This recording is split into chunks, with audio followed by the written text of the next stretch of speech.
Buenas tardes y bienvenido, muchas gracias porque a pesar de la tarde, sin duda alguna, el motivo que hoy nos reúne merece la pena y concreto. Esto, bueno, es una actividad que desde el área de cultura hemos querido incluir en la campaña del 8 de marzo referente a la igualdad, el tema de la mujer. Gracias, Alicia, porque desde el primer momento que te llamamos no dudaste en ningún momento estar aquí hoy con nosotros. Quiero darle la enhorabuena al área de igualdad por esa campaña tan bonita y tan importante y tan necesaria que estáis realizando en Linares durante todo el mes de marzo y todo lo que hacéis durante todo el año, que sin duda alguna habláis siempre de igualdad en términos positivos, y cosa que es muy importante, muy necesaria, así que mi enhorabuena. Y bueno, te doy a ti para que... Vale.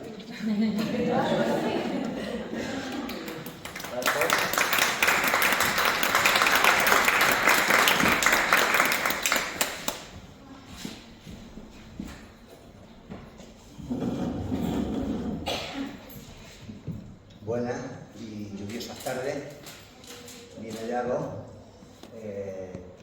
Bueno, Alicia es una de nuestras escritoras favoritas. Para nosotros siempre es un placer tenerla por aquí. Ha venido muchas veces y bueno, mucho más que nos quedan, ¿no? Y además viene a presentarnos un libro que yo considero una obra que reivindica el feminismo, pero el feminismo con mayúsculas, el feminismo de verdad. Y yo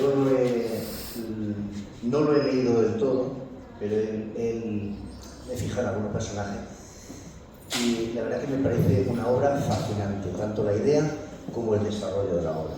El quehacer literario tuyo, bueno, eso es indiscutible, ¿no?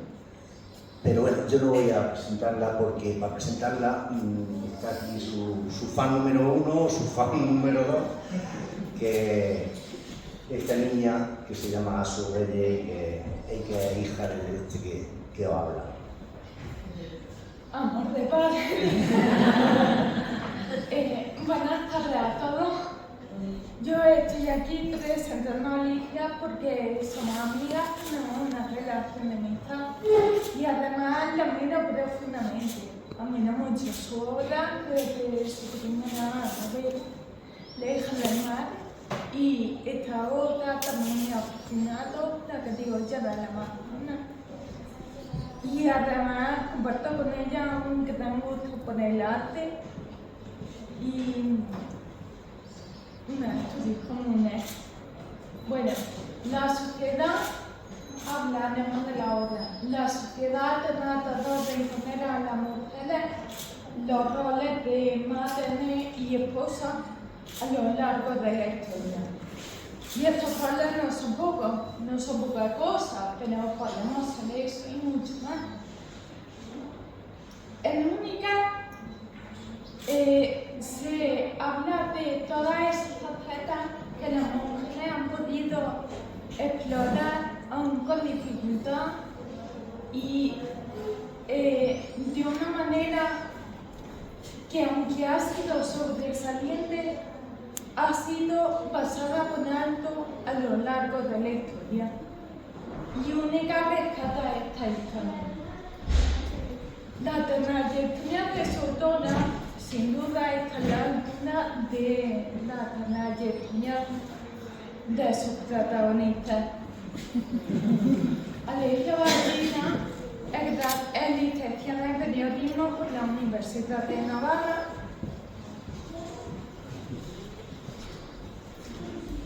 y continuó su formación en Londres en la British Educational, y en España ha sido directora del Museo Naval de San Fernando y actualmente colabora con el Instituto de Cinematografía y Artes Visuales del Ministerio de Cultura. Además, colabora como columnista en el diario El Mundo y en varias revistas profesionales.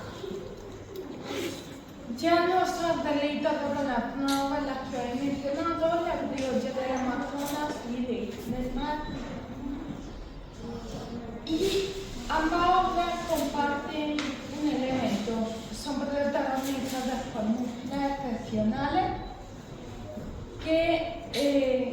puedan comprender las dificultades históricas que se le presentan. Lo mismo sucede con las historias que se incluyen en su nueva obra. Bueno, Alicia, ahora hablamos más de tu obra y hablamos de por qué elegiste a esta mujer y no otras. Bueno, en primer lugar, muchísimas gracias al Ayuntamiento de Linares. Esta es mi casa, me siento siempre feliz de volver aquí. Como bien ha dicho Manolo, son ya varias las ocasiones en que nos hemos encontrado. Veo algunas caras también, por supuesto, amigos, y algunas caras también conocidas que habéis venido a escucharme otras veces. Y como digo, pues tremendamente agradecida a la Concejalía de Cultura, a la Concejalía de Igualdad y a toda la Corporación Municipal. Como digo también, gracias Manolo, gracias Luis, que además es un digno sucesor tuyo, aunque te vamos a echar de menos y ya creo que te echamos muchos de nosotros. Y gracias a Asun, a la que quiero mucho, a la que también admiro, porque es una chica muy valiente, con muchas inquietudes, inteligente, con ganas de aprender siempre, y de la que me siento muy afortunada de ser su amiga y que me acompañe hoy aquí. Además lo estás haciendo genial, no sé por qué estabas nerviosa, porque estás como un pez en el agua, tú también. O sea que feliz, y gracias también a todos vosotros que me acompañáis hoy en un día lluvioso, pero bueno, muy feliz, como digo, ¿no? Y bueno, la verdad es que tengo la suerte de venir a hablar de este trabajo, que no es una novela, como hablaba Asun, no es Hija del Mar ni La actividad del Amazonas, que son géneros novelescos, de novela histórica, sino que es un ensayo, pero no es un ensayo al uso. No es un ensayo como podemos imaginarnos, un poco pesado, tedioso, donde se ofrecen muchos datos que muchas veces son difíciles de recordar, sino que es un ensayo, yo creo que es muy ágil, fácil de leer, didáctico, ¿no? Y que, sí, yo creo que tiene la particularidad de que te permite ahondar en historias de mujeres, de 50 mujeres. Ahora os explicaré cómo he hecho esa selección y por qué, y basándome en qué, porque evidentemente son cientos, miles las mujeres que podrían estar recogidas en las páginas de este libro, ¿no? Pero, como digo, son historias muy ágiles que lo que pretenden es dar una pincelada, y que luego, si queremos seguir buceando en ellas, pues por supuesto hay bibliografía de referencia y hay datos pero yo lo que no quería era ser demasiado pesada, sino que lo que quería era dar unas pautas, ¿no?, para acercarnos a estas historias. La idea de este trabajo surgió porque, como bien ha dicho Asun, yo escribo para el diario El Mundo y para su suplemento de cultura, que se llama La Lectura, y entonces yo empecé a escribir estas historias en la otra crónica, en El Mundo, y bueno, se me ocurrió la idea de poder rescatarlas. Creo que publicamos unas 18 o 20 aproximadamente, y se me ocurrió la idea de poder rescatarlas y recopilarlas todas en un libro, y le planteé a la editorial esta idea. A Plaza y Janes le pareció una idea fantástica, y yo, osada de mí, le dije, bueno, pues en vez de recoger las que ya están en el periódico, vamos a ampliarlas y haremos unas 50, pero no son muchas. Digo, bueno, es que son tantas las que tengo en el cajón, tantos nombres de mujeres que merecen ese reconocimiento, ¿no? Y hay muchas más sobre las que sigo trabajando, ¿no? Entonces yo me propuse empezar sobre todo por las que más conocía yo a nivel personal, y centrándome fundamentalmente en mi formación, en mis estudios, en mis inquietudes, que están vinculadas, por supuesto, al arte, a la literatura y al periodismo, porque es mi formación en estas ramas, ¿no? Pero evidentemente también, cuando uno va leyendo historias y va tirando del hilo, pues se deja impresionar por otros aspectos, por otras mujeres, por otras características especialmente singulares también, que me llevan pues a recoger historias hasta de trapecistas, de la creadora de la muñeca Mariquita Pérez, o de cronistas de guerra, ¿no? O sea, que imaginaros. Pero fundamentalmente la idea era recoger estas mujeres con las que yo me sentía más cercana, ¿no? Por formación artística. Pero es importante señalar que este libro es muy coral, en el sentido de que todas estas mujeres tienen elementos en común, tienen distintas tendencias ideológicas, tienen por supuesto distinta formación, tienen distintos credos. Es verdad que, dependiendo de la época, pues si son pues mujeres de principios del siglo XX, pues están más cercanas a posturas más socialistas o más progresistas, aunque hubo también mujeres que fueron eclipsadas por pertenecer precisamente al bando nacional, ¿no? Como el caso de Rosario de Velasco, que fue una pintora muy importante de la que Thyssen hizo una exposición hace poquísimo retrospectiva, y que es verdad que esta mujer, bueno, su padre era militar, era de falange, esta mujer no tuvo ningún reconocimiento y luego ahora es verdad que se rescató por la historiografía del arte, una mujer interesantísima, ¿no? Y hay muchas de estos personajes en ese sentido, ¿no? Muchas mujeres exiliadas, por supuesto, y muchas mujeres que tuvieron que renunciar a sus sueños precisamente porque lo que se esperaba de ellas era que fueran madres abnegadas, que cuidaran de sus hijos y de sus maridos. Que esto está muy bien, pero está muy bien si uno quiere, claro.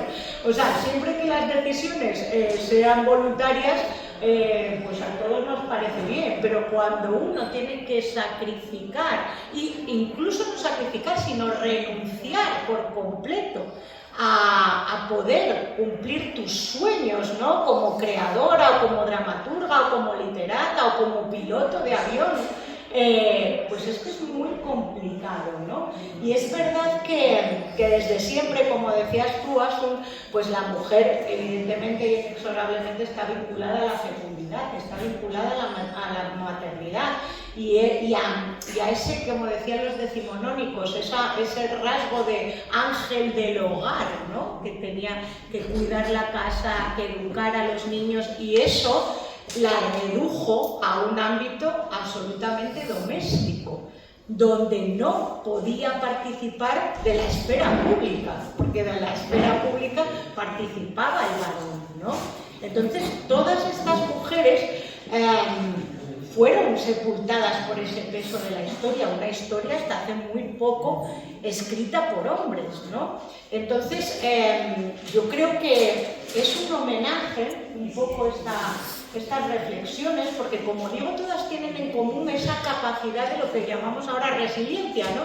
Que no es otra cosa que caerte y levantarte 100 veces, ¿no? Y eso es lo que muchas de ellas hicieron, ¿no? Sufrieron dificultades, sufrieron el menosprecio de los otros, la incomprensión y ojo, que también muchas de ellas fueron ayudadas por hombres, cuidado, porque las cosas no las podemos hacer afortunadamente solos, en la vida necesitamos de otros, ¿no? Y muchas de ellas fueron apoyadas, las menos, pero alguna hubo, y también se recoge, fueron apoyadas por sus padres, fueron apoyadas por sus esposos, fueron apoyadas por sus hermanos. Incluso, pues algunas de ellas los llegaron a eclipsar, otras veces, evidentemente, como en el caso de Laura Albéniz, no, o en el caso de Clotilde García del Castillo, o de María y Elena Sorolla, que eran la mujer y las hijas de Joaquín Sorolla, pues evidentemente el genio de su padre, bueno, pues siempre estuvo ahí a la sombra, aunque también les ayudó mucho, ¿no? Quiero decir que muchas de estas mujeres también contaron con el apoyo de los hombres, porque realmente esto tiene que ser algo conjunto, o sea, tiene que ser tenemos que remar todos a favor, ¿no? Lo que pasa es que eso es un pensamiento y una reflexión del siglo XXI, no una reflexión del siglo XVI ni una reflexión del siglo XIX, ¿no? Y entonces ese es el problema, que en la mayoría de los casos la documentación, las crónicas, el archivo que hay de la mayoría de estas mujeres es un archivo hecho por hombres. Si yo escribo sobre María la guerrera de Lepanto, que fue la primera mujer que interviene en la batalla de Lepanto contra los turcos, la crónica que hay es una crónica posterior a la batalla, 5 años después, de 1576, y esa crónica la escribe un hombre. Y ese hombre, pues claro, en el siglo XVI piensa, ¿qué hace una mujer aquí? Lo mismo que con Isabel Barreto, pero ¿por qué esta mujer tiene que comandar una flota si el que más sé soy yo? Bueno, pues todo esto contribuye a que esos archivos y esa documentación pues esté sesgada. En otros casos, como mujeres que fallecieron hace, no sé, 10 años, pues a lo mejor hay archivo documental que puedes hasta rescatar de ellas mismas contando su propia historia, pero en otros casos es mucho, perdóname, estoy extendiendo muchísimo, en otros casos es mucho más complicado, ¿no?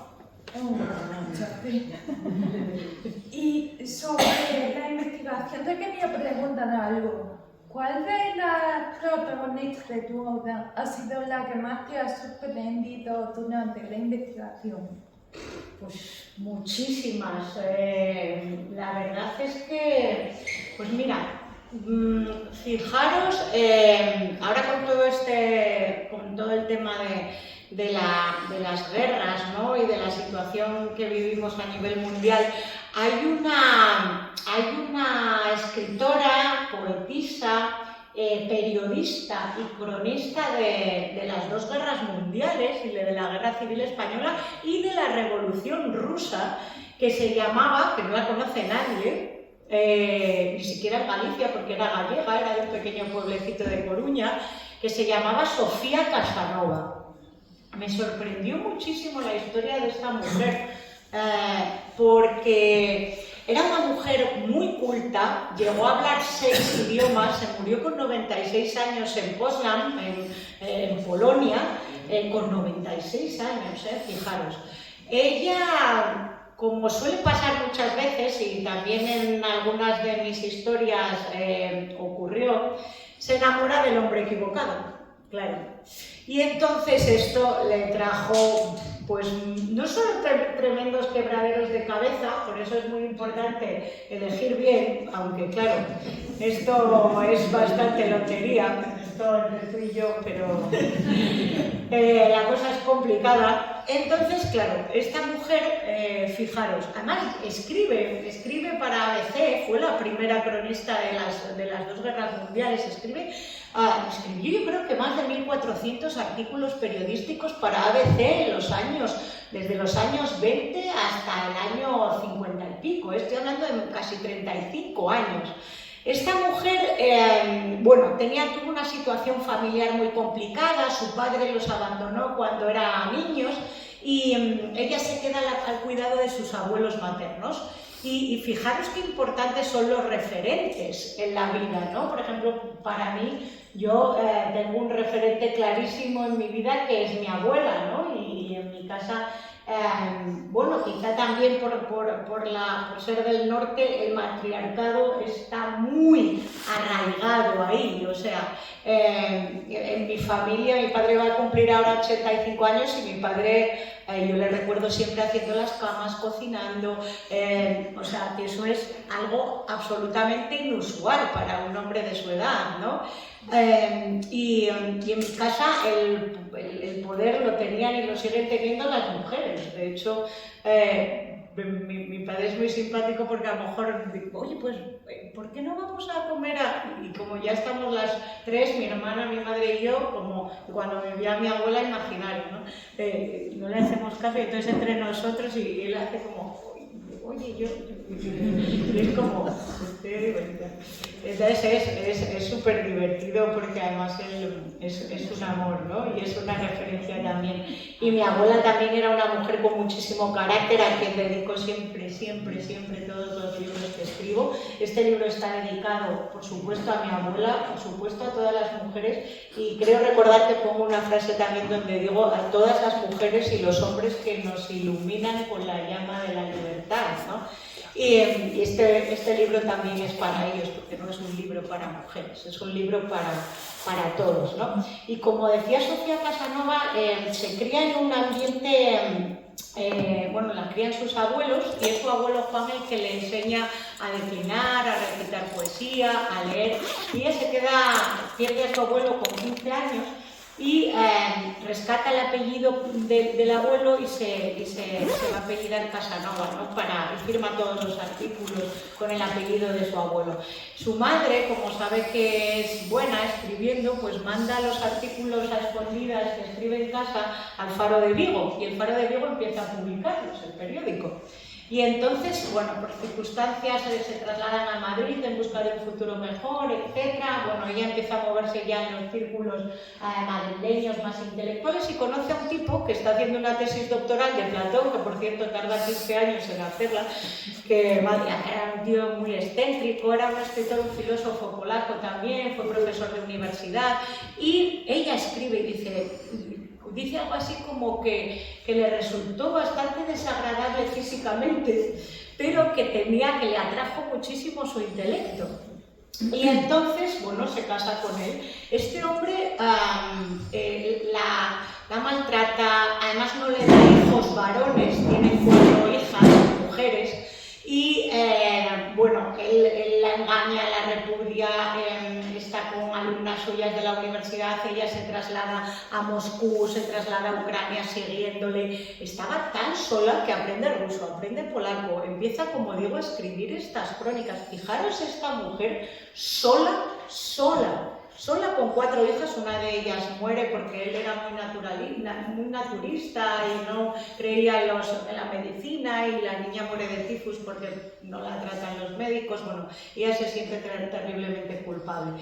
Llega a entrevistar a Trotsky, es la primera mujer que entrevista a Trotsky, critica muchísimo el exceso del régimen zarista contra la población civil rusa. Pero luego llegan los comunistas y se da cuenta que es mucho peor que los... Entonces critica también al comunismo. El gobierno de Franco intenta traerla hacia su lado, ella lo rechaza, llega a actuar como voluntaria de la Cruz Roja y escribe crónicas realmente desgarradoras del dolor de la guerra desde el punto de vista de los civiles, de cómo una guerra destroza al ser humano. Además es súper, de verdad, es realmente emotivo, ¿no? Luego tiene nietos, ella se muere de un cáncer hepático ahí en Polonia. Llegan a hacerle algunos homenajes antes de fallecer, creo que la llegan a nombrar hasta miembro de la Real Academia de la Lengua Galega, y muere también allí sin pena ni gloria, prácticamente sola y con una trayectoria absolutamente única como cronista, ¿no? Y realmente en un momento histórico importantísimo, y en el que esto prácticamente era inusitado para una mujer, ¿no? O por ejemplo una andaluza, ¿no? Elena Delgado, ¿no? Madre mía, esta mujer era de Málaga, cupletista, no tenían, o sea, era una gente súper humilde. Se habían arruinado con un negocio que tenía el padre de hostelería, se trasladan a Madrid, empieza a bailar en cabarets, de estos, por si se me permite la palabra, de mala muerte, y resulta que en un espectáculo de estos, pues el Marajá de la India, de Kupurthala, de un país de la India que no conoce nadie, porque esta chica es que tenía 15 años, se enamora perdidamente de ella, él tenía como 32. Y intenta aconsejarla, le mandáramos los padres dicen, pero por Dios, venga, ¿para qué estás esperando? Salimos de la miseria, pero ya. La niña se va, pero es que se va desde, o sea, con 15 años a casarse con este hombre que no se entendían porque ella no hablaba ni inglés ni francés, le ponen una mujer para que le enseñe a tocar el piano, a hablar idiomas, a montar a caballo, y se va con 50 baúles desde Madrid hasta Cumpurtala, que no sabía ni dónde estaba la India ni dónde estaba París tampoco, y se va a casarse a lomos de un elefante, o sea, en un, o sea, imaginaros, cuando llega el Marajá tenía como 40 o 50 mujeres en el harén, era ella una más, ella tiene un hijo que casi le cuesta la vida y no se separa de él porque luego él la sustituye por otra chica más joven, inglesa, y no se separa de él hasta que el hijo tiene la mayoría de edad para que pueda heredar el trono de Cumpurtala. Y luego vuelve ella a Madrid y fallece en Madrid, ¿no? Pero imaginaros todas estas historias que ahora no sé si estaríamos preparados para vivir, ¿no? Una niña sola con 15 años, o Pinito del Oro, ¿no? Que Pinito del Oro, yo me acuerdo de muy pequeñita escuchar, y en Pinito sí que hay testimonio de ella de primera mano, y eso se puede ver con Íñigo o con... O sea, es una mujer que se murió en 2017. Y esta mujer tiene una historia realmente trágica detrás. Esta mujer es la trapecista más importante del mundo. Y hacía sus números sin red, es decir, se jugaba la vida cada vez que subía al alambre, ¿no? Tal cual. Y hacía sus números sin red porque quería demostrarse a ella misma, todo el tiempo que duró su profesión, que se retiró con 39 años, que ella valía, porque era la última de 19 hermanos. Sus 18 hermanos la maltrataban psicológicamente. No os quiero contar todas estas historias porque tenéis que leerlas, pero realmente toda esa vida y esa infancia tan dura que tuvo Pinito del Oro, que como digo era la última de 19, y todos sus hermanos trabajaban en el Circo Segura. Su padre era un hombre con una cierta formación que había empezado a estudiar medicina. Le da por marcharse de casa y unirse a un grupo de titiriteros y funda un circo. Se casa con la madre, tienen toda esta cantidad de hijos, y Pinito, que era la última, la madre decía, por Dios, que sea maestra, que sea partera, que se dedique a, no sé, pero al circo, ¿no? Porque ya con tantos hijos como tenía y todos con accidentes, bueno. Y la vida que da giros inesperados, hace que sus dos hermanos mayores, que eran las estrellas del Circo Segura en ese momento, se maten en un accidente. Precisamente a la altura creo que era de Fuengirola. Y se matan, y los hermanos dice, tenías que haberte muerto tú, si eres la última, y tú en realidad no sirves para nada. Jugaban a tenerla de taquillera, y ella sufrió tanto, porque la madre se muere, y el padre la hace debutar a ella el día después de que muera su madre. Y ella sufre tanto eso que intentó convertirse en la mejor, precisamente yo creo que para demostrar a sus hermanos y a ella misma que merecía un sitio en el circo.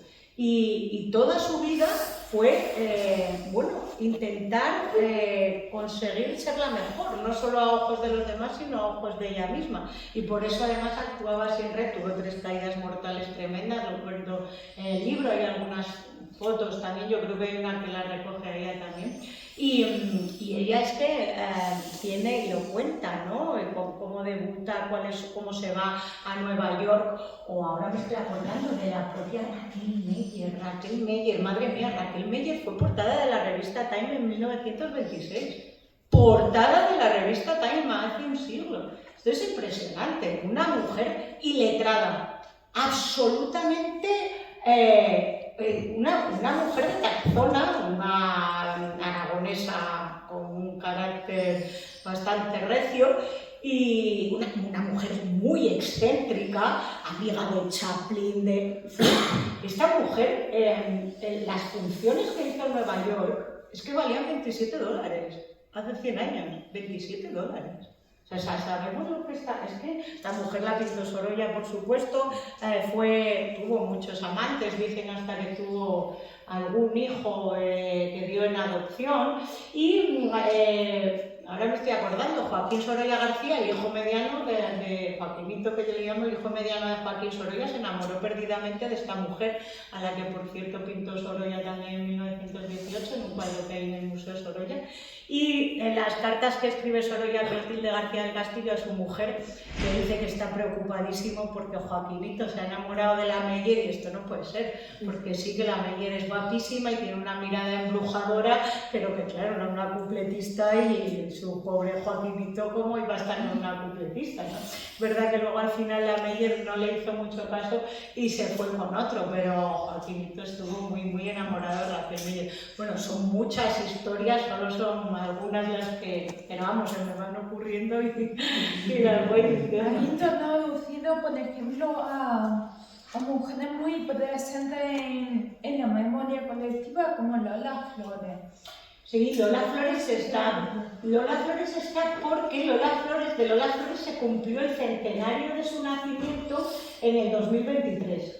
Y entonces yo cuando estaba escribiendo el libro, que era 2023, pues además el Mundo me había pedido que hiciera una crónica sobre el centenario. Y entonces fue muy divertido, pues que de Lola Flores la verdad es que está casi todo dicho, ¿no? Entonces es verdad que la bio dedicada a Lola Flores es un poco más distinta del resto, porque si la leéis es bastante más poética, más, bueno, pues contando un poco ese embrujo y esa fuerza atronadora que tenía ella. Y es que además Lolita me decía que su madre, bueno, pues le hubiera, esto es verdad, y lo recojo en la bio, que su madre le hubiera gustado reencarnarse en mosca. Porque es que las cosas no la conocí, pero claro, o sea. Y porque decía que claro, que así podía entrar y salir de todos los sitios, revolotear, enterarse de las conversaciones, lo que decían unos, otros y tal, y a ella le gustaba lo de la mosca.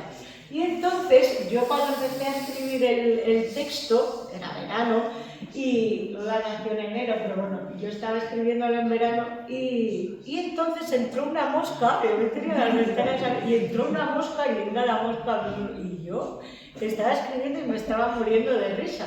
La mosca andaba por ahí, o sea, igual estuve escribiendo, no lo sé, a lo mejor 2 horas largas o por ahí, yo estaba ahí. Oye, y yo lo estaba contando, cuando empiezo esto, fíjate una mosca tal. Y cuando acabé de escribirlo, oye, la mosca se largó tal cual.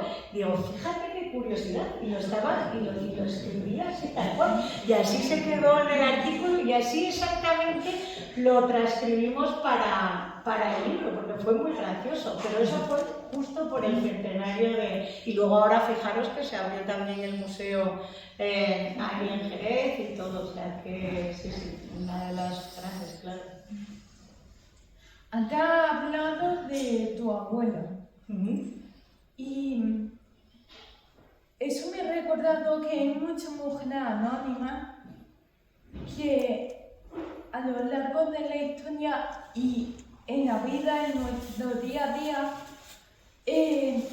han hecho muchísimas hazañas, pero que no resuena tanto como sacar a su familia adelante con cuadernos duros o hacer de su pequeña parte del mundo un lugar mejor, un lugar más igualitario.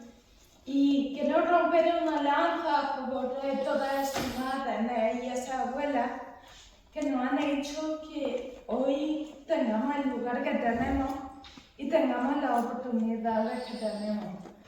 ¿Tú piensas que esas mujeres anónimas tienen cabida en la memoria colectiva o sus historias son silenciadas? No, las historias, fijaros, cada vez que nosotros, por ejemplo yo ahora, ¿no? Cuando hablo de mi abuela, cada vez que nosotros hablamos de las personas a las que queremos, las que nos han servido de ejemplo, las que tenemos en la memoria y en el corazón, siempre estamos como se dice ahora, poniéndolas en valor, ¿no? Siempre que haya alguien que hable de todo eso, pues eso, yo lo digo en el prólogo, ¿no? Realmente esto es un homenaje a todas esas mujeres anónimas, a todas esas mujeres, cientos, miles. Yo cuando hago presentaciones a lo mejor vienen y dicen, pues mi abuela, o mi madre, o mi, no sé, mi tatarabuela merecerían estar entre estas páginas porque realmente lo que tú dices, ¿no? Pues consiguieron esto, pues todas esas mujeres anónimas están en cada una de estas historias, en cada uno de estos renglones,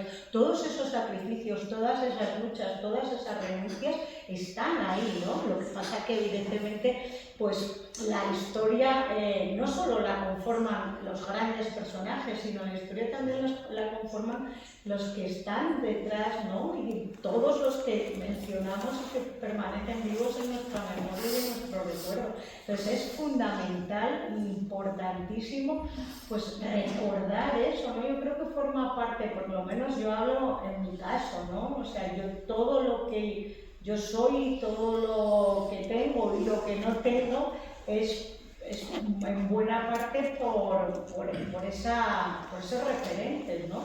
Y esos referentes han sido fundamentalmente femeninos, aunque también ha habido el papel de mi padre, que mi padre también ha ejercido un rol que no es el propiamente masculino, ¿no? O sea, o el que se esperaba que fuera de él.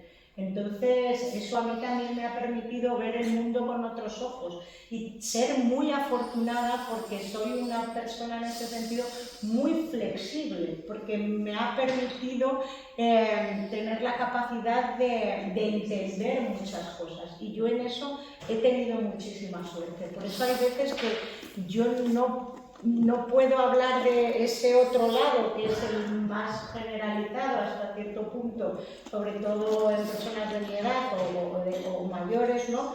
Porque yo el referente que he tenido ha sido, pues, como decía antes, ¿no? De matriarcado en el que mi padre pues ha ejercido ha sido influenciado por todas esas mujeres, ¿no? Y mi padre ha recibido con tanta generosidad el influjo de ellas y la referencia de ellas, porque hay veces que a lo mejor pues esto puede resultar, sobre todo para hombres a lo mejor más mayores, pero mi padre ha sido tan inteligente que ha sido capaz de aunar, de amoldarse y de aprender de todo eso, y lo ha vivido y con muchísima generosidad, con muchísima humildad y con mucha entrega. Entonces yo creo que eso nos ha enriquecido a todos y por eso también él tiene un papel fundamental, ¿no? como ser humano en ese sentido. Y una última pregunta sobre tu próximo proyecto. Bueno, las protagonistas de tu novela anterior eran Ana María de Soto y Isabel de Mesón, está presente en la obra. Eso me hizo preguntarme, ¿puede ser que la protagonista de tu próximo proyecto esté en tareas?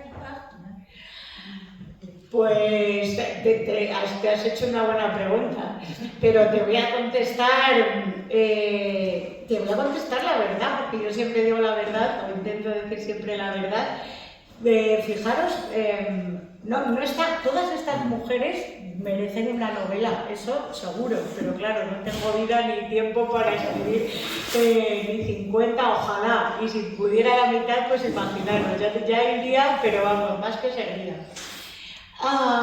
Fijaros lo que dice, la protagonista de mi siguiente novela, que saldrá a finales de año, saldrá en noviembre, si todo va bien, tengo que entregarla ya se lo decía Luis antes, no está entre estas 50, pero precisamente no está aposta, si se me permite la expresión. Iba a estar incluida, porque es una historia absolutamente alucinante, pero mi buenísima amiga, que es como mi hermana Beatriz, que ha venido aquí también acompañándome alguna vez y es mi lectora cero, ¿no?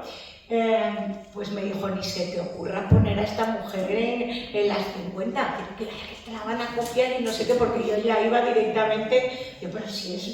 No, tú espérate y ya cuando tengas la novela. Entonces la dejé fuera precisamente por esto, para darle el protagonismo absoluto en la novela que va a salir. Es una novela que habla de una mujer real, como siempre, una mujer que existió. Una mujer, está ambientada en el siglo XIX, pero es una mujer que, como decía antes, se enamora del hombre equivocado. Y es que este hombre, claro, es uno de los grandes personajes de la historia de España.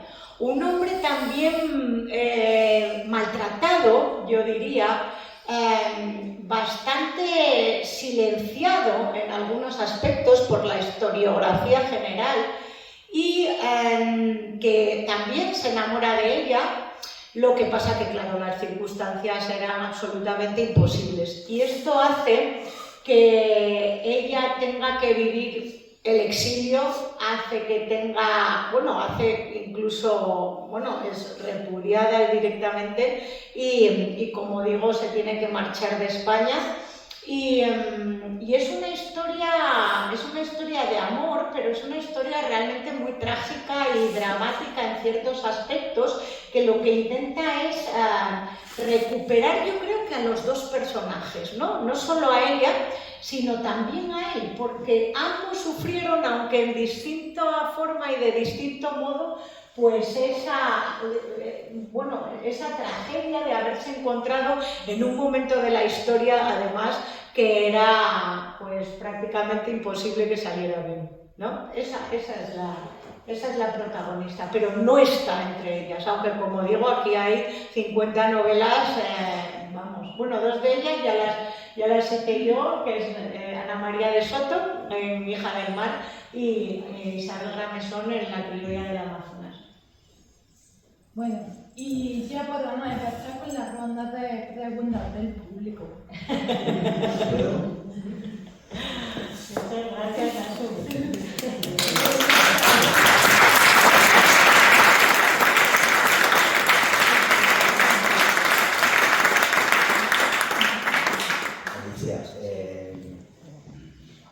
Tanto en La hija del mar como en La criolla del Amazonas hemos hablado aquí, como ha comentado otras veces que ha venido, no ha hablado del proceso de documentación para construir esas dos historias, ¿no?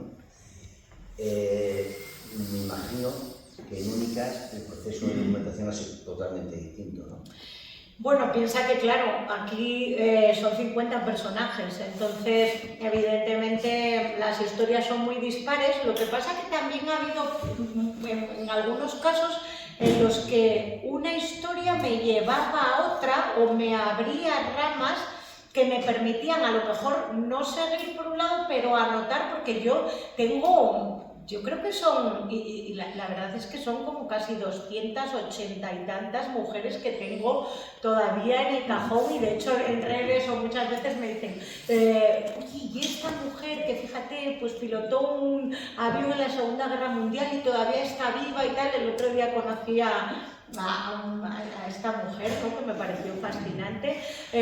No sé, es que van surgiendo historias, ¿no? Pero, por ejemplo, a ver, evidentemente yo por mi formación artística, ¿no?, sí que conocía a algunas mujeres que para mí a lo mejor eran desconocidas y para el gran público no lo eran, ¿no? Por ejemplo, yo hago una referencia y hago una biografía de Rosario Weiss, que a lo mejor no os suena, pero Rosario Weiss, bueno, algunos críticos dicen que pudo ser la hija de Goya, ¿no?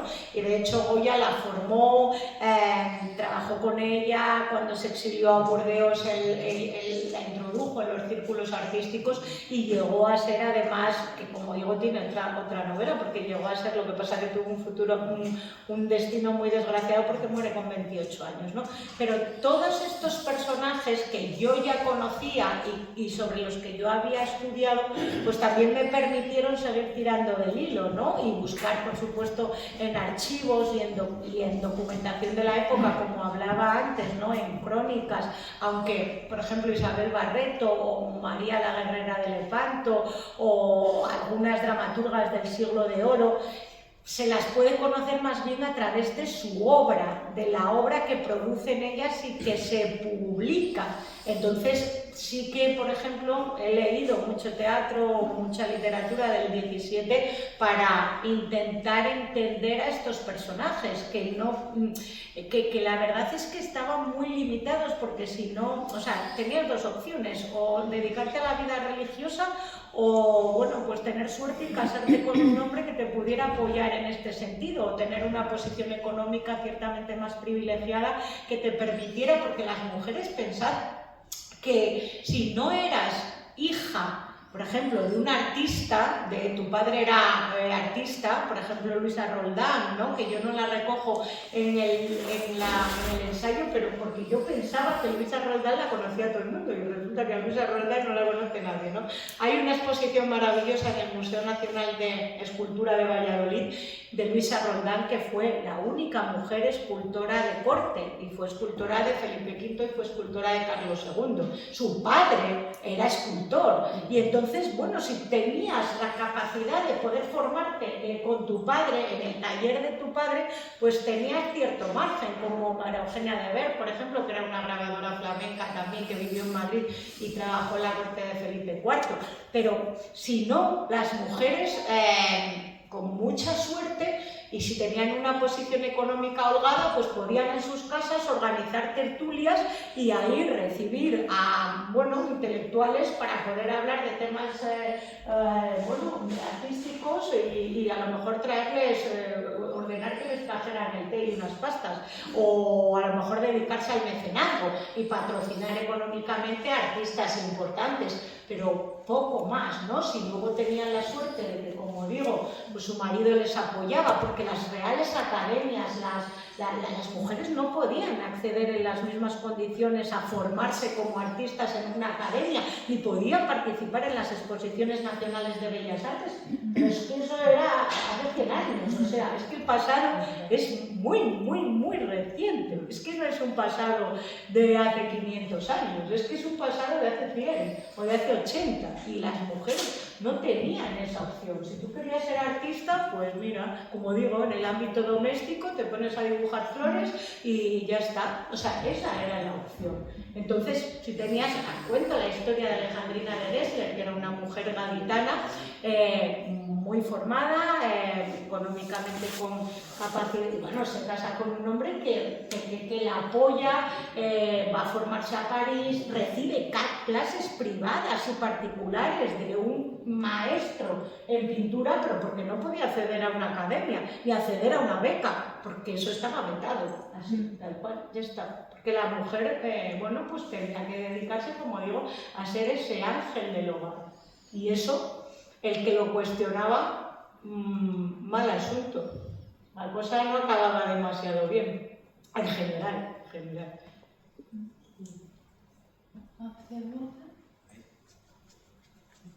A ver, preguntas por ahí, por favor. Bueno, yo te iba a preguntar a Alicia, un personaje que me ha llamado mucho la atención, a la que no te has referido, son tantas, pero no sé, no te voy a dar pista. Te voy a hacer la pregunta, ¿quién de las 50 es la más desgraciada? Pero ya no tanto por la vida, por una vida de residencia, sino en cuanto al final más claro. Pues fíjate, Pilar Prades, ¿no? A ver, es que Pilar Prades rompe un poco con las otras 49.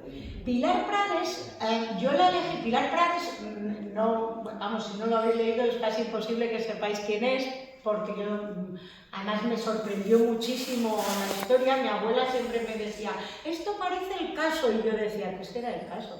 Y ya cuando era niño, porque veía las noticias, tenía 10 años, las noticias parecen, y yo, ¿qué será el caso? Y ya luego fui y tal. Pues es que esta mujer fue portada del caso, pero era impresionante, vamos, estoy hablando desde los años 50. Fue la última mujer española ajusticiada por garrote vil, hace 60 años, O sea, por eso digo que el pasado es muy reciente. Esta mujer, yo la escogí porque además la llamaban la envenenadora de Valencia, ¿no? como digo, bueno, la escogí precisamente porque yo quería destacar de todas estas mujeres esa capacidad de sobreponerse a las adversidades.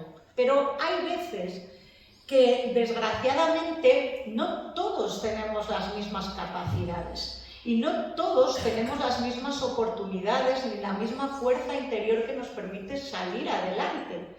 Y eso hay que entenderlo, porque a lo mejor, como digo, no todos tenemos esa capacidad.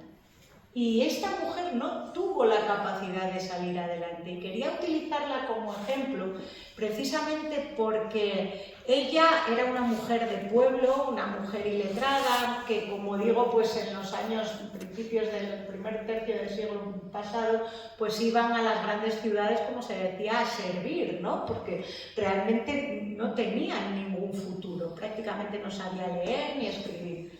Y entonces se va a Valencia y empieza, bueno, a trabajar en una casa. No os voy a contar mucho, pero bueno, ella era una desgraciada porque lo único que quería era que la quisieran. Realmente las personas, yo creo que tenemos en común muchas cosas y una de ellas es eso.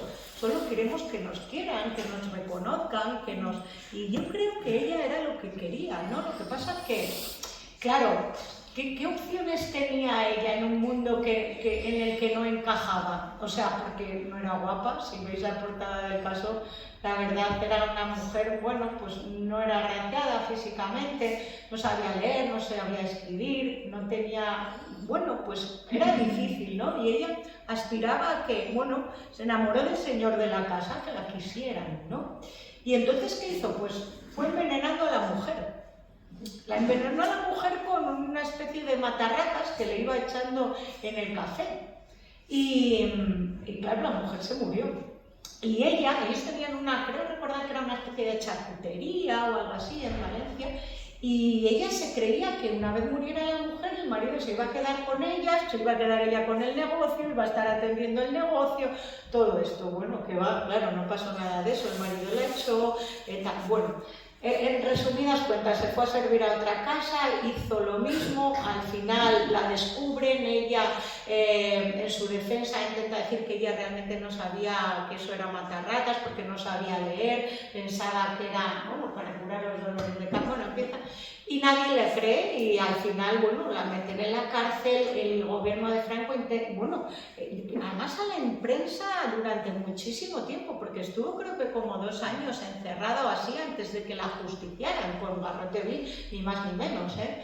Y al final, bueno, pues fallece, creo que tenía, no sé si tendría 34 o 35 años.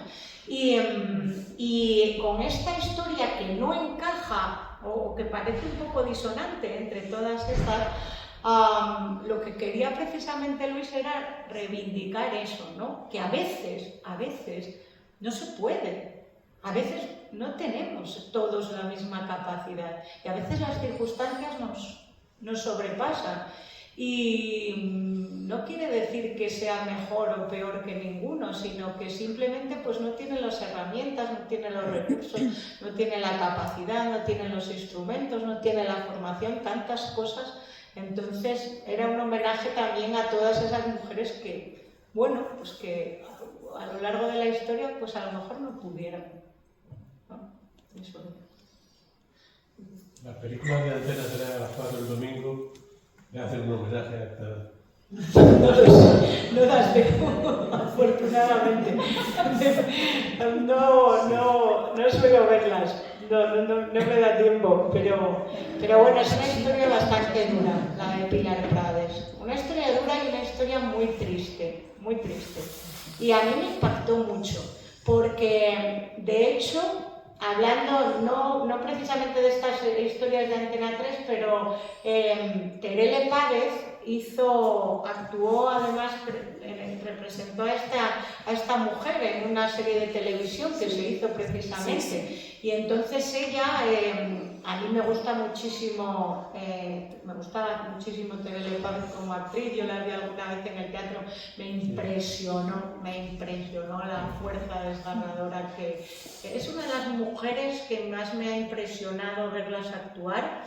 Y ella hablaba en una entrevista, cuando había tenido que adoptar el papel de Pilar Prades, cómo se había puesto también en la piel de ella y había sentido la dureza de esa vida que realmente ella había padecido como un sufrimiento, porque siempre encontró el rechazo, siempre encontró la falta de afecto y, como digo, lo único que quería era, bueno, se equivocó, pero evidentemente no estoy justificándolo, ni mucho menos, ¿no? Pero bueno, es una forma de tener cierta empatía y no entender, pero bueno, sí darnos cuenta de que no tenemos todas las mismas herramientas ni la misma capacidad. ¿Dónde se encuentra el caso hoy en día? Porque ni en la Biblioteca Nacional, como no sean colecciones privadas. Claro, yo lo vi en colección privada, sí, y yo lo consulté en colección privada, porque además estuve en Hemeroteca, en Biblioteca Nacional, nada. Y yo tengo la suerte de mi abuelo, bueno, no lo conocí, pero mi abuelo era un grandísimo bibliófilo, el marido de la abuela a la que mencionaba antes, que fue la única que conocí y la que me crió, y tiene un grandísimo número de ejemplares. Sí. Tiene yo en casa nosotros sí, pero por el abuelo, sí. Pero este precisamente lo consulté en colección privada. Sí. ¿Todas las protagonistas son españolas? Todas son españolas, sí. He querido centrarme en las nuestras, sí. Luego, claro, pero evidentemente sí. Y de hecho quiero ir por ahí, o sea, todas las que voy recogiendo, sí, me interesa que formen parte de nuestra historia. Ya, o sea, nosotros pues tenemos además yo tengo la intención, ¿no?, de homenajearlas ahí, y es un pequeñito granito de arena, ¿no?, pero que yo creo que puede servir para mucho y, como decía antes, pues para dar a conocer historias increíbles y que merecen la pena.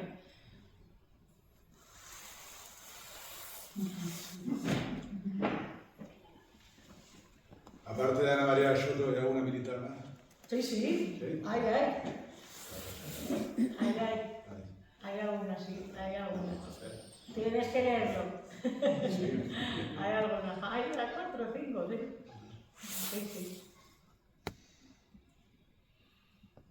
Es que tiene un poder de elocuencia que a la mayoría yo creo que nos deja la boca cerrada. No, pero ¿qué vas a decir tú a continuación de lo que pues podéis decirlo que queráis, que no vale.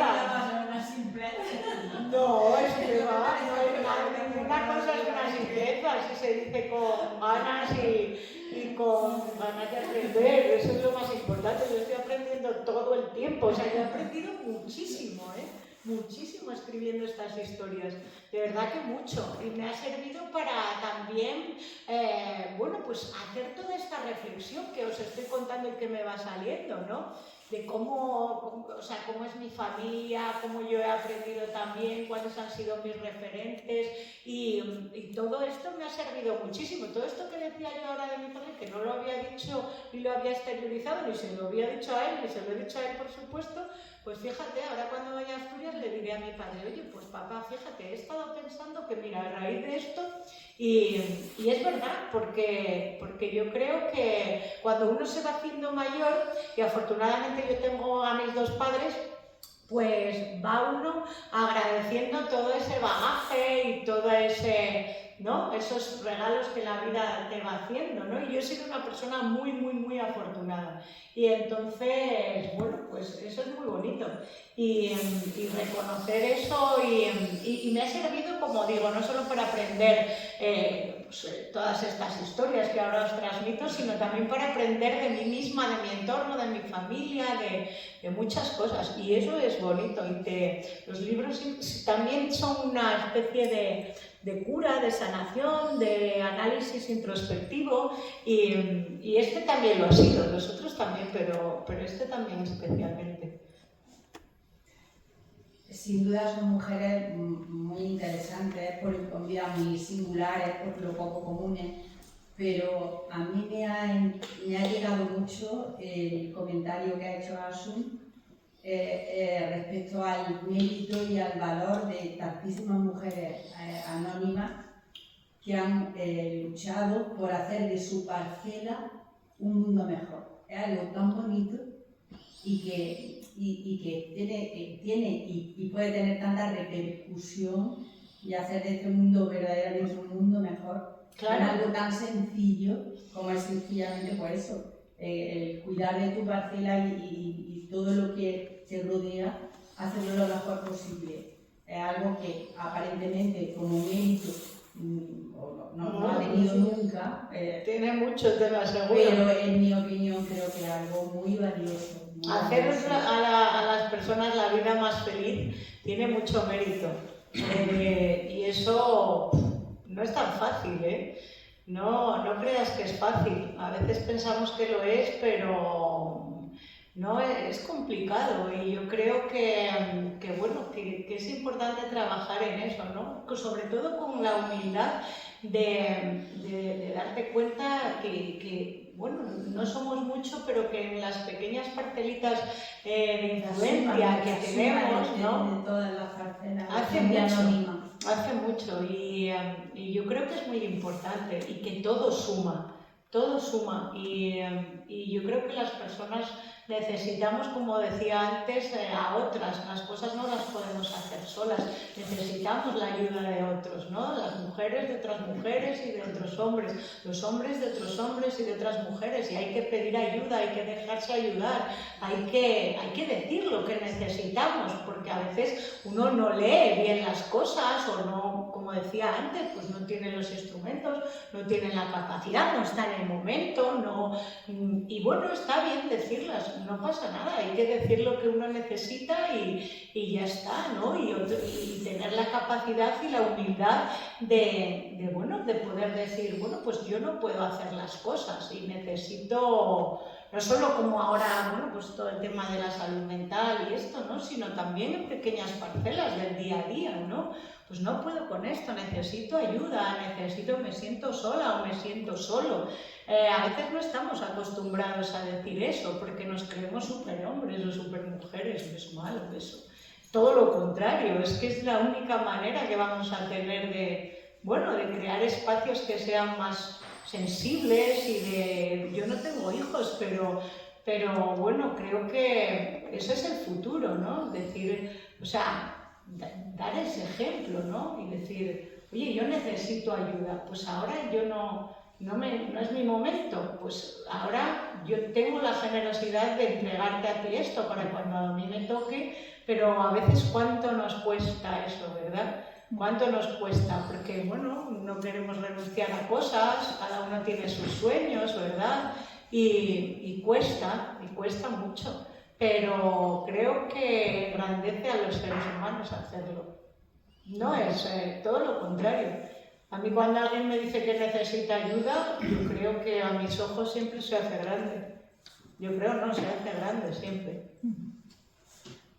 A mí me parece precioso, el título y me gustaría que nos contases qué esconde esa foto de portada. Pues mira, porque me parece... No os lo vais a creer, pero qué risa.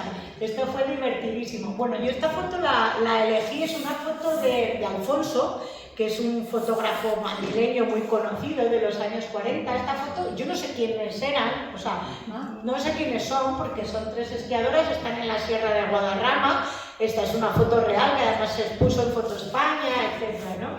Y a mí me encantó y le dije a la editorial, porque yo la conocía, la había visto en Foto España, que me gustaba mucho, a ellos les encantó, además a mí el blanco y negro, las fotos en blanco y negro me gustan muchísimo, especialmente.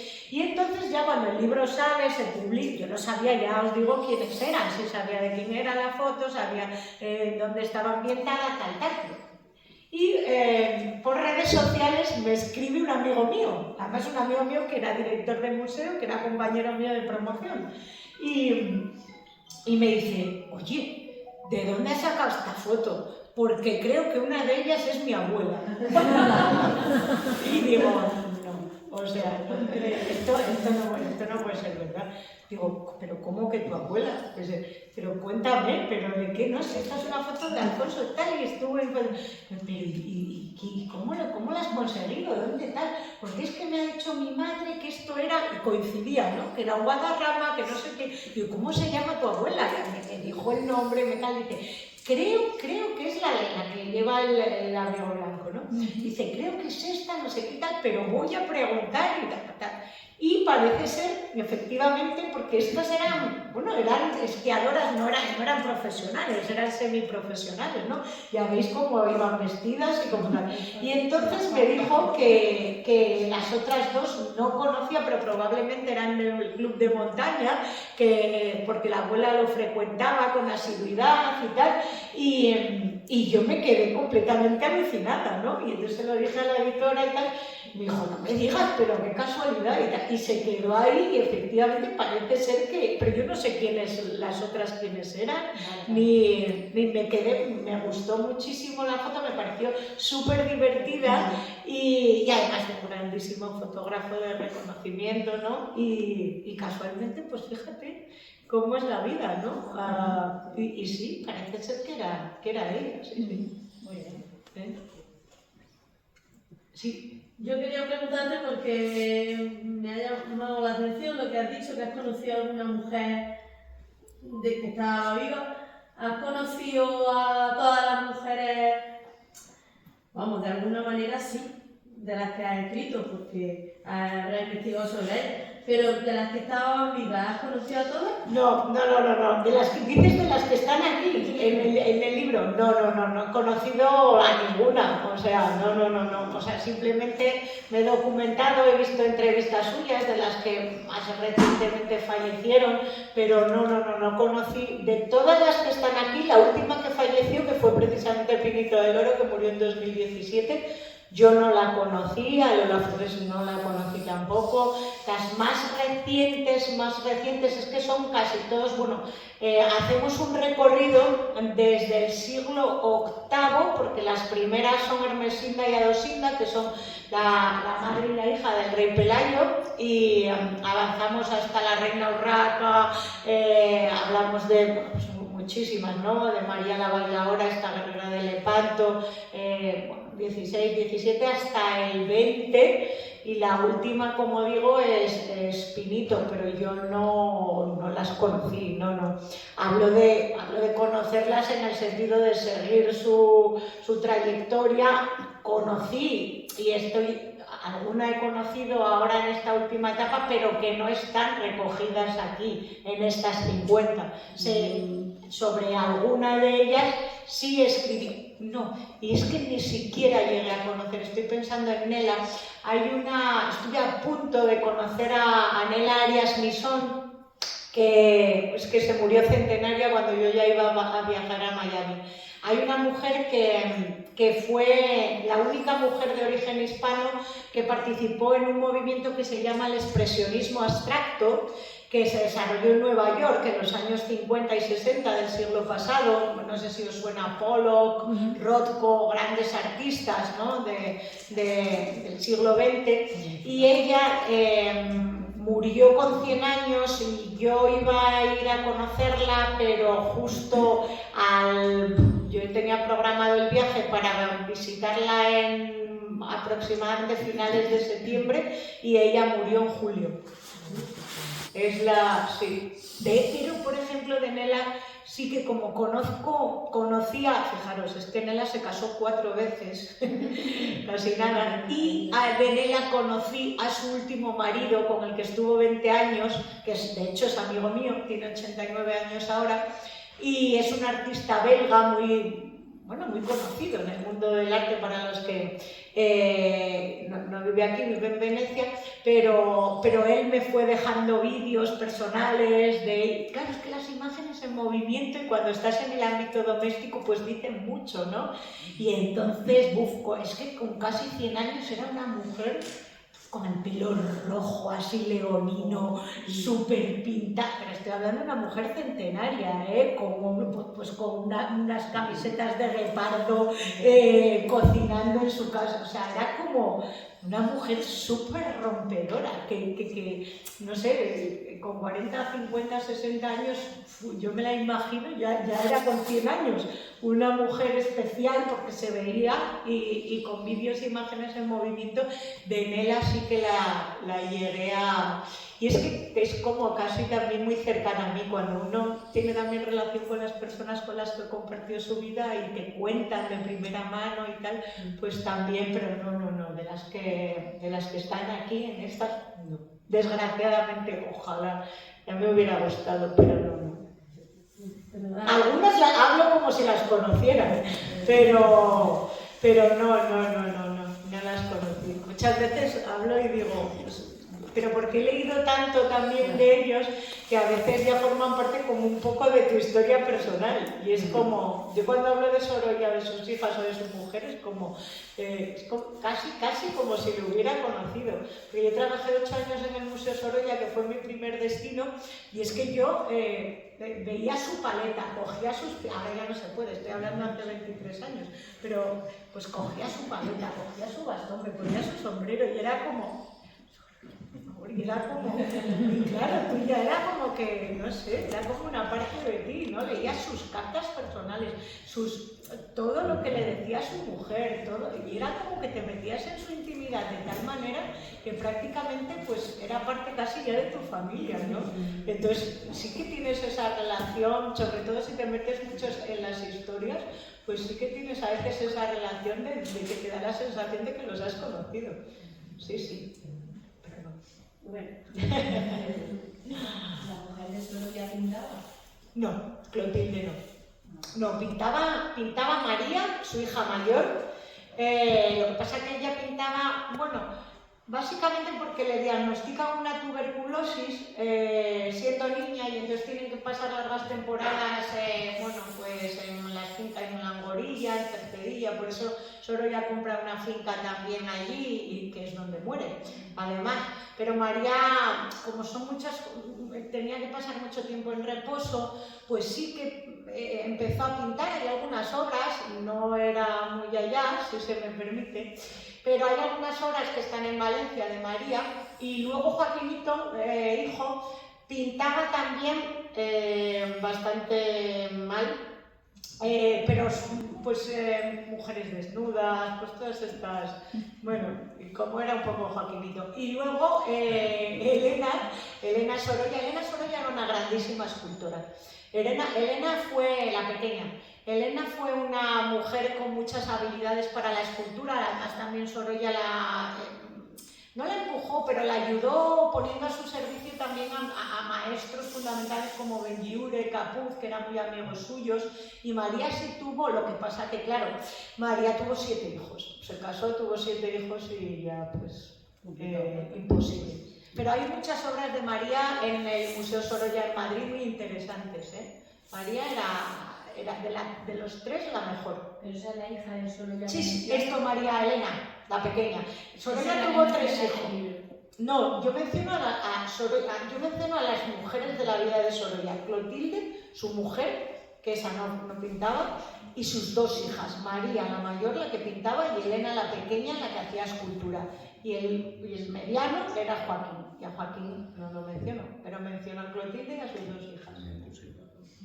Y cuento un poco y llegaron a exponer, y ellas también es que se formaron en la Institución Libre de Enseñanza, los 3. Entonces tuvieron a maestros Cosío, Giner de los Ríos, o sea, tenían una formación importantísima, sí. Lo que pasa que, claro, la maternidad a ella, en el caso de Elena, pues sí que, y en el caso de María, la enfermedad.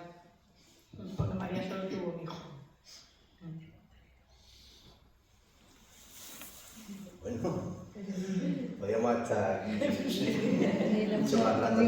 A ver, os quería decir, la biblioteca hoy ha recibido un regalo maravilloso por parte de la Concejalía de Igualdad, que yo le voy a encargar que clausure este encuentro. ¿Te parece, mamá? Sí.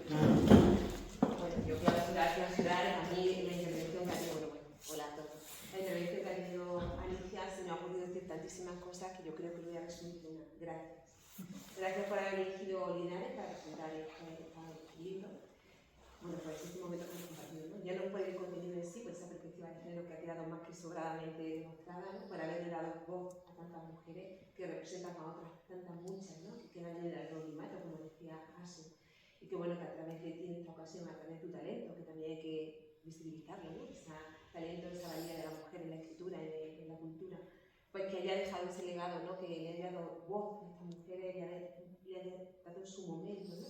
El que a lo mejor no lo han tenido en su época. Y hoy, esta tarde, aquí en Linares, pues se me está recordando y creo que con eso estamos haciendo grandes aún más a estas mujeres, ¿no? Entonces, gracias por ese momento, gracias por ese legado, por esas preguntas que he hecho tan bonitas, por esa profundidad, por ese sentimiento hacia las mujeres y ese cariño hacia las mujeres, que creo que es un reflejo del libro. Y bueno, como no, al área de cultura, a la Concejalía de Cultura, a Susana, por permitirnos este momento. Yo creo que es fundamental, ¿no? Una campaña como el 8M, que a través de la cultura pues, se visibilice a la mujer y bueno, que sepamos, ¿no? Esos talentos y reconozcamos esa valía de esas mujeres diversas, pero que yo creo que al final todas tenían un punto en común, ¿no? Esa lucha por hacerse un hueco en la sociedad y estar al mismo nivel que los hombres, ¿no? Entonces, bueno, y gracias a lo que ellas lucharon, pelearon, pues estamos aquí, ¿no?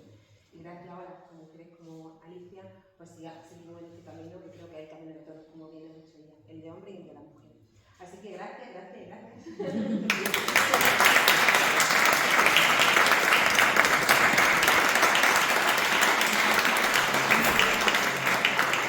Ahora, Rodo, que en el libro está en la entrada de la sala y bueno, Alicia está aquí dispuesta a firmar a cuanto compren los libros, ¿vale? Gracias a todos. Gracias.